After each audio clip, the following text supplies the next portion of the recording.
lights are so bright in my eyes that I can't see too many people out there. But I can only see the black ones. I can't see any white ones, you see?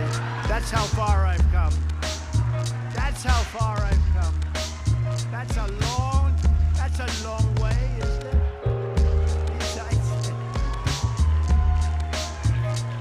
We've come a long way together.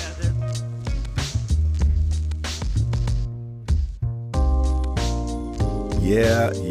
Listen, I know I'm on the late train a little bit with this one, man, because we wanted to wait and produce this when we wrapped our brain and our heads around the data and the information. But you heard him correctly. I can only see the black ones, not my black voters, not the black constituents, the black ones, right? And then he goes on to say all sorts of inflammatory things that we'll talk about today as a teaser, because next week I want to bring people on to talk about Donald Trump and the blacks, quote unquote, because that's the way he's framing this. But let me get down to the business first. I know that intro woke you up. Hello and welcome to Next 2.0 on WQLN NPR. Next is produced by the Public's Voice Media. I'm your host, Marcus Atkinson, and if you want to know more about Next 2.0, you can go to Facebook and like the page. You can go to Instagram and follow us at Next 2.0 Erie, and there you can keep up with upcoming show promos, events, and clips about what's next for our communities and our democracy. That was Trump feeling himself at a South Carolina rally. This is the same guy that said he can shoot someone in the middle of Fifth Avenue and his poll numbers will continue to go up. And so far, what he's saying is turning out to be true. His language becomes increasingly more inflammatory. He becomes increasingly more insulting. And his numbers continue to rise amongst a core constituency. Let me add that. But when I said we want to come next week and really analyze everything that he's been saying, and then we also want to talk about the State of the Union address that President Biden just gave. We've been trying to do this politics thing sparingly because there's so much news coming at us on a regular basis. I wanted to talk about these comments a minute or two ago, but I said, let me see what's going on with Biden as we get closer to the election. We get some of these primaries out of the way. And now the Super Tuesday's behind us. We've had the address. I think it's time to start talking about it. So I got to start with these inflammatory comments by Monsignor Trump. This dude is something else, man. And I'm laughing, but it is certainly not funny. It's sad that we have devolved into a place where this type of rhetoric, combined with all of the legal woes this man is having, is actually a recipe for a successful political candidate. I don't care if it's lightning in a bottle, which I personally believe that it is, or just this unusual shot in history. Either way it goes, it really speaks to the mindset of a large number of voters in America. It also is exploiting the fact that amongst minorities, African Americans in particular, we've been saying for a long time with the Democratic Party, what have you done for me lately?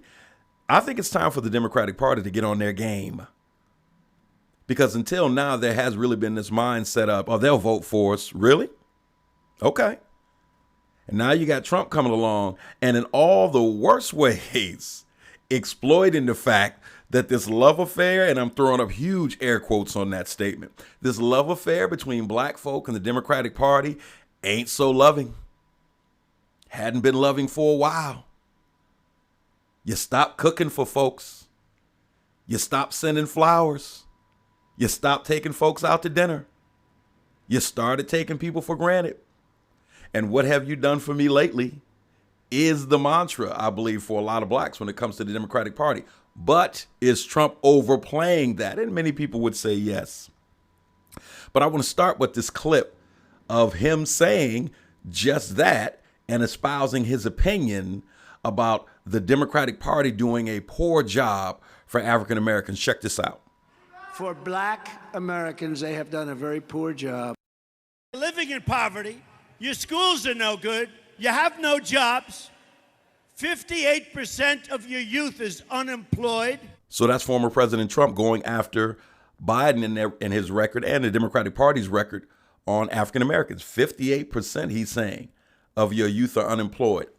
I want to go over what the exact numbers are. I want to vet that. I want to vet some of what Biden is saying that he's doing for not just African Americans, but for the economy and things along those lines to the best of our ability. When we bring guests in studio, we want to try to bring context to this. But my overarching point is he's going after it. And listen, before I bring people in the studio, I had to take time just to go after the brazenness of all of these outlandish statements, man, and have a little fun with the fact that this is actually the political arena for the president of the United States. Again, you remember what they called the president of the U.S., leader of the free world. You would never pay me to believe that this would be a presidential campaign a couple of years ago with some of this language. And yet, here we are. And so he's accusing the Democratic Party of not doing much of anything for African Americans. And so you go back to that South Carolina rally, you think about some of the dog whistle language of not just Trump per se, but of politicians, media. We've all had different occasions where things have been said and we say to ourselves and to whomever will listen, you know what, read between the lines on that. That's dog whistle speech. Some of these statements are just direct. Like, this is what I'm thinking. This is what I'm feeling. Deal with it, right? He even goes into, in that South Carolina speech, he talks about jobs and workers. And listen to the way he frames black people, his history in working with black people, and I guess he wants to call it a compliment to the work ethic of black folk. Check this out. Unlike racist Joe Biden, I've spent my entire life working hand in hand with black Americans to create jobs, build buildings, invest in our communities. I want to tell you, a black worker is a great worker. A black worker is a great worker. A black worker is a great worker. Do I have to get explicit to really break down the imagery that floats through my mind when I hear that a black worker is a great worker? He knows, I believe, the imagery that flows through the minds of millions of his followers when he says a black worker is a great worker. Come on, man. Once again, it's not even dog whistle speech. It is overt, racially incendiary speech. And yet, this is where we are, right? And these people they're lapping it up. They're lapping it up. And so now, the same, not just the same person, but the same party, if you will, that is continually talking about minorities, black folks, whining about the system being so unfair, whining about the system being against them, whining about the prison industrial complex, the judicial system, and how there's always a target on the backs of black America, especially the black men. Oh my God, stop whining, will you? Shut up about it already. We're so sick of hearing this. Coincidentally, well, not so much.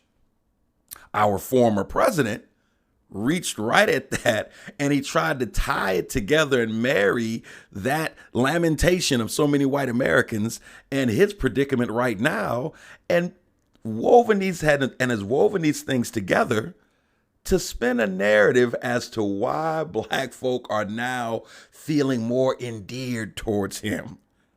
Black folks, Trump, and indictments. Listen to this one. I got indicted for nothing, for something that is nothing. And a lot of people said that that's why the black people like me, because they have been hurt so badly and discriminated against. Now all of a sudden it's about black folks. You feel me, right? You feel where I'm coming from. This is a witch hunt. I have a target on my back. The system is unfair. The man is against me. The man is out to get me.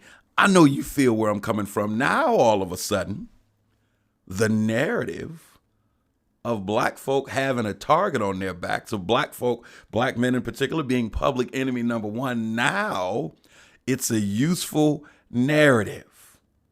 And now it's, well, you guys understand, this is unfair. They've done this to you. Oh, when your man is being treated like this, in your opinion anyways, it's an acknowledgement of the system has done this to you, but devoid of your man being treated like this, it's all shut up.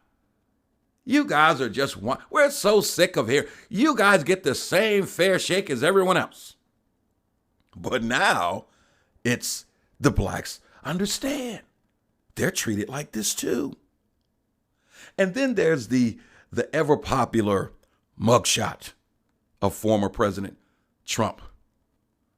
The mugshot heard round the world. The mugshot where he's staring into the camera very defiantly. The mugshot that he utilized to start raising money almost right away.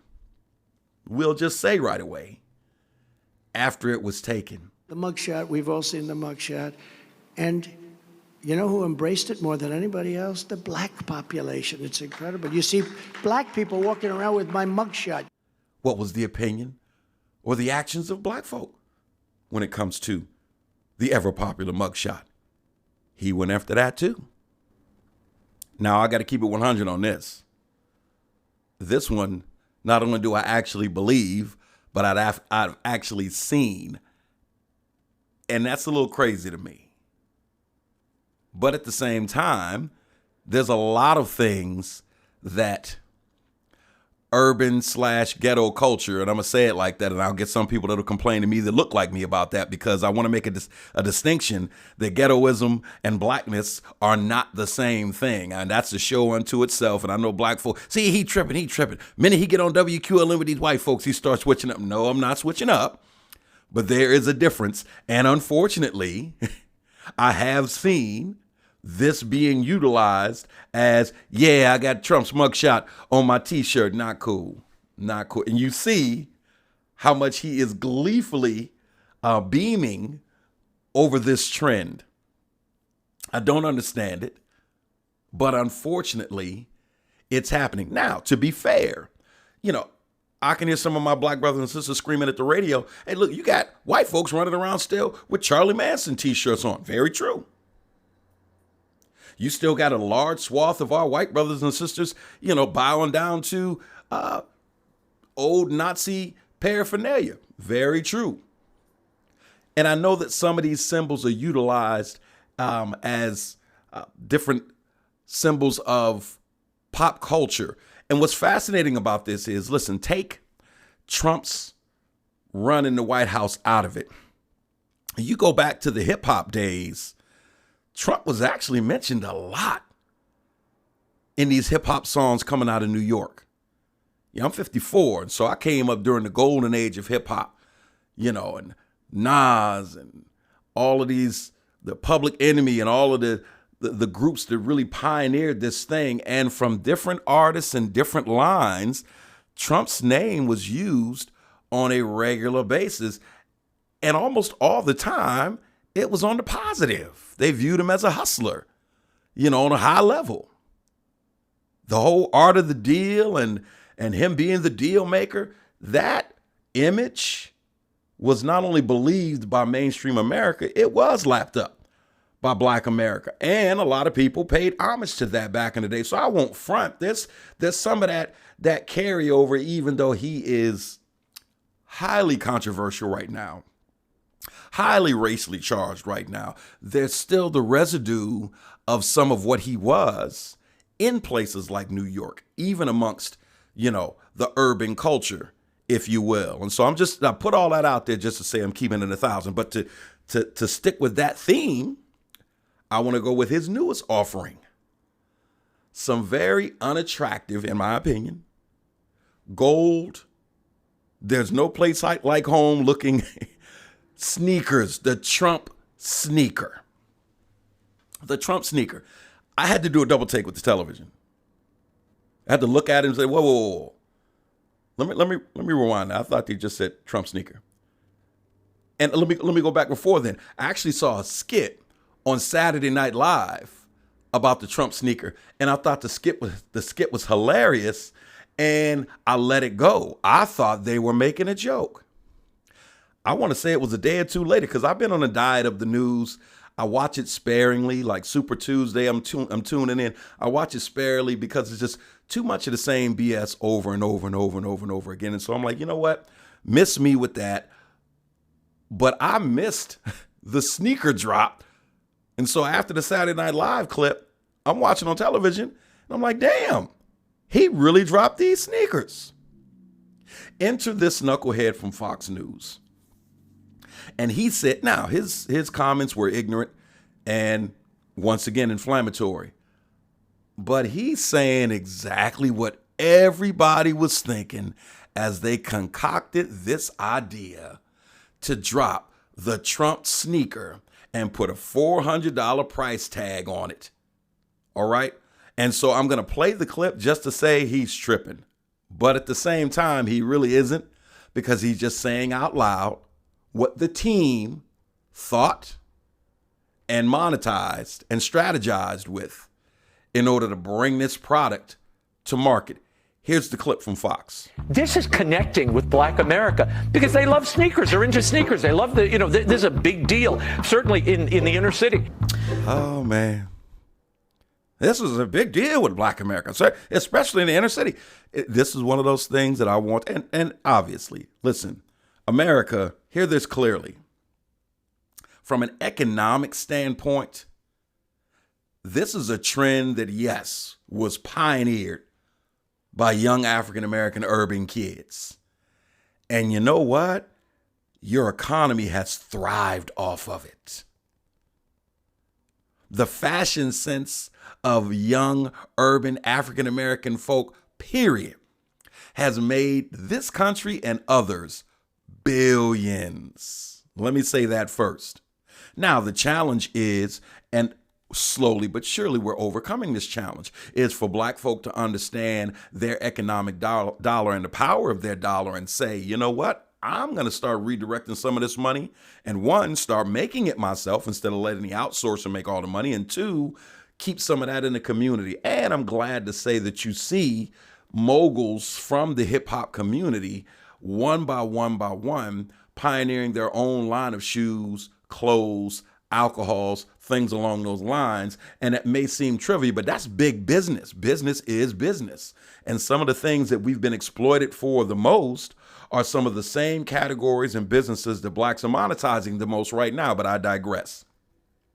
The sneaker culture is huge, but at the same time, although the jump start was in the Black community, the sneaker culture is huge all over the planet. You can go to China and everywhere else, and white kids in the U.S., girls, boys, it doesn't matter. The sneaker culture is on fire. Now, is this going to win him over with Black folk? I know that's the intent. We shall see. I saw a clip on YouTube just the other day where Fat Joe was talking about this, and Fat Joe was like, listen, I ain't voting for him, but he broke out the sneaker. I got the sneaker. I'm a collector. And you have sites like StockX that make millions of dollars from selling rare sneakers of all kinds. You know, I'm somewhat of a sneakerhead. I'm not heavy with it like I was when I was a young buck. My son, that's his thing, my youngest son. And so it's not uncommon when it comes to sneaker collectors, that's a thing. It's a very profitable thing. And so from a monetary standpoint, I'm not mad at anybody that cops the sneakers. If that's your thing, I would think you'd be foolish to not cop the sneaker, because it's going to be a collector's item. I won't even say someday. It's a collector's item now. You got people that collect Civil War bonds, Civil War paraphernalia. Even if they didn't agree with the Confederacy and their ideology, it is a collector's item. So let's make that differentiation. But as Fat Joe pointed out, doesn't mean I'm voting for this dude. And that's the part that's going to be interesting to watch. So are the sneakers and the sneaker purchases going to be converted into votes? We shall see. Lastly, he makes a prediction, and he talks about what life will look like, what the relationship will look like between Trump and Black folk at the end of 4 years, assuming in his mind that he gets in. I want to play that prediction for you. Give this a listen. At the end of 4 years, over 95% of the African American vote, I promise you. Over 95%. He stepped out there on a bold prediction. So I will say this. I think when it comes to, as much as we have fun with this, and I'm having a lot of fun with some of these clips because they are outlandish in terms of his votability, the joke is over. The joke was over the first time. The joke was over actually when Biden beat him the last election cycle, because Biden got an unprecedented number historically of votes. But right on his heels, former President Trump got the second most votes in U.S. history. I also want to be clear about this as well before I leave you today. Again, this is part one. We'll come in with guests and break this thing down, take some of the statements. We'll also inject some of what Biden is saying. And I want to, again, to the best of our ability, try to put some facts out there and put some of this rhetoric in context on both sides as we move closer to a debate stage that I think the whole planet is looking forward to. I'll say this, and some of you may not like it. We need black conservatives. I'll say that again. We need black conservatives. We need black liberals. We need black folks involved with the process. And so there is no, I'm not casting aspersions to anyone who votes Republican who is of a darker hue. Not knocking any brother and sister that votes Republican that's black. I'm not even knocking any of them that vote for Trump.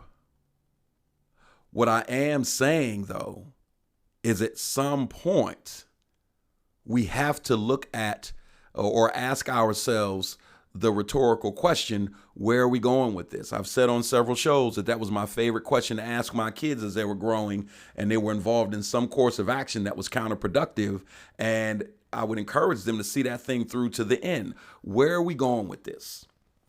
Because if these actions continue, you will land on what square when it's all said and done? And is that square healthy? And I'm going to say this.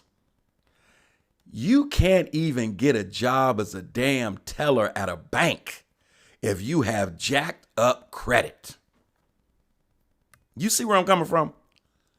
I'm not letting you handle stacks of my cash at my institution if I know your phone is ringing off the hook from bill collectors when you get home. This is way too much temptation. I am putting you in a situation to where this job is the answer to all of your problems. And if that's the case, how foolish am I for saying, yeah, you're hired.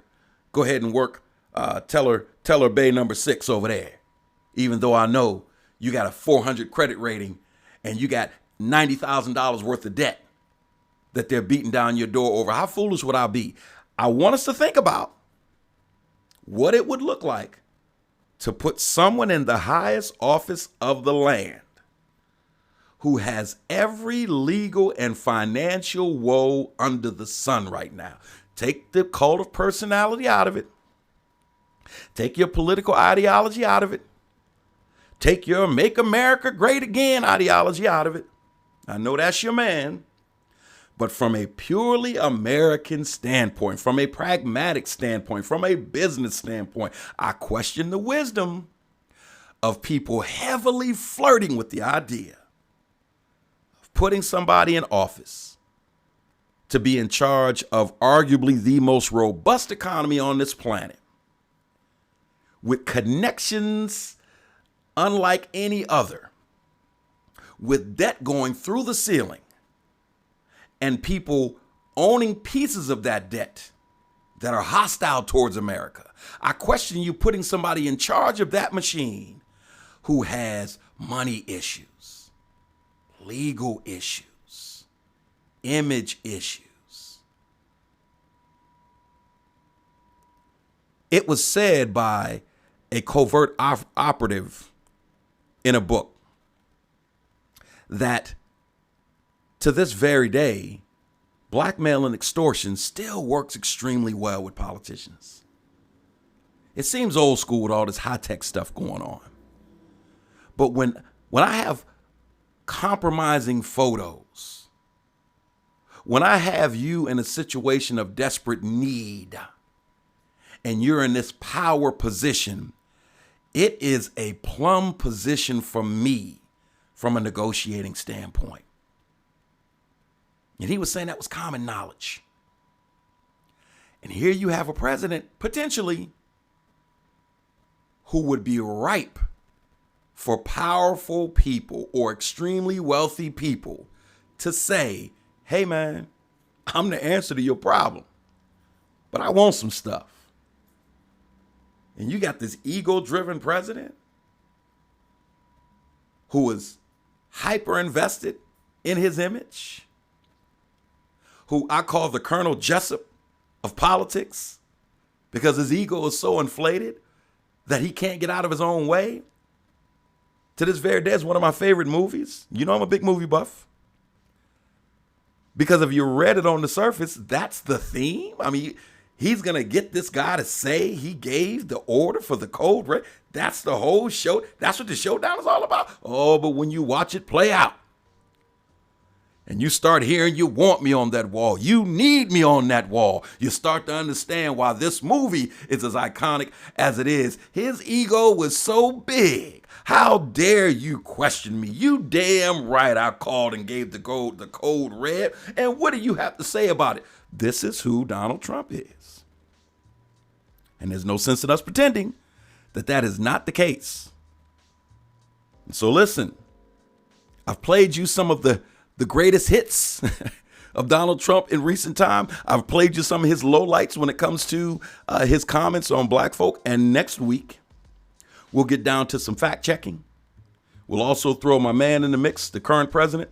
We'll talk about both their ages and the fact that perhaps, just perhaps, this is the best opportunity for whomever decides to run as a third party candidate. Because I'm getting the sense that too many Americans are saying, I don't want either one of these dudes.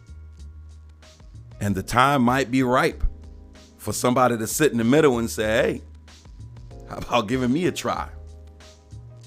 Listen, thank you so much for tuning in. That's going to do it for me today. Tune in next time for more discussion and analysis with local and national guests. I want you to remember that Next 2.0 streams on Fridays on all major podcast platforms and the fourth Sunday of the month at 4 p.m. on WQLN NPR, which is 91.3 FM. And again, I've got this new feature. If you want to leave a message, comment, or suggestion for the show, and after a show like this one, I really want you to call with your 2 cents, man. Giving your thoughts on what you've heard, some of the Trump statements that you heard, some of the things that I didn't hear that I didn't quote. Call and let us know what that is. And on that, you can call the next hotline at 814-240-8816. Again, 814-240-8816, the next hotline. We look forward to hearing from you. I am Marcus Atkinson. It has been my pleasure to be your host today. I want you to come and join us again so that you can hear about what's next for our communities and our democracy. Peace.